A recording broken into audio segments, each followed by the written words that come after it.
வணக்கம் என் அன்பு புகைப்பட நண்பர்களே. திருமண நிகழ்ச்சியில் நம்ம கேமரா லேசர் லைட்லேருந்து பாதிப்பு இல்லாமல் பாதுகாக்கிற ஒரு 5 விஷயத்தை உங்கள்கிட்ட சொல்லுறேன். ஒன்று நம்ம கேமரா சென்சாருக்கு லேசர் லைட்லேருந்து பாதுகாக்க SZ அப்படிங்கிற ஒரு ஃபில்டர் இருக்குது. அந்த ஃபில்டரை நம்ம சென்சாருக்கு பயன்படுத்தோம்னா லேசர் லைட் பாதிப்புலேருந்து 75% நம்ம கேமராவை சென்சாரை பாதுகாக்கலாம். இன்னொன்று, நம்ம லென்ஸுக்கு நல்ல UV ஃபில்டர் போடணும். மூணாவது, லென்ஸு விட்டு கண்டிப்பாக நம்ம போடணும்.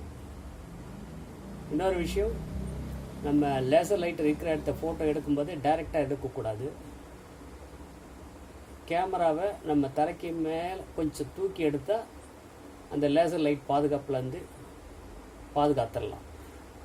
இன்னொன்று, நம்ம எடுக்கிற ஃபோட்டோகிராஃபி ஸ்டைலில் கொஞ்சம் மாற்றணும். அந்த லேசர் லைட் இருக்கிற இடத்த நம்ம ஷட்டர் ஸ்பீடு 200 அதிகப்படுத்தணும். அதாவது 200 ஷட்டர் ஸ்பீடு வைக்கணும். அப்பரேச்சர் பார்த்திங்கன்னா 8, அது மாதிரி பெரிய அப்பரேச்சராக வைக்கணும். ISO பார்த்திங்கன்னா 100.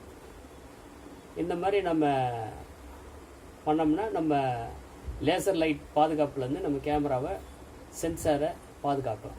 நன்றி.